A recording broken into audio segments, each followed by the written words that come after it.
To replace a pantry drawer handle on your refrigerator, use a 3/32 Allen wrench or bit to loosen the set screws until you can detach the old handle from the mounting studs.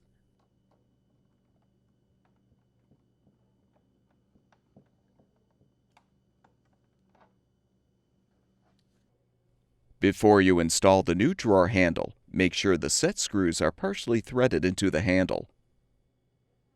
Align the handle on the mounting studs, then tighten the set screws.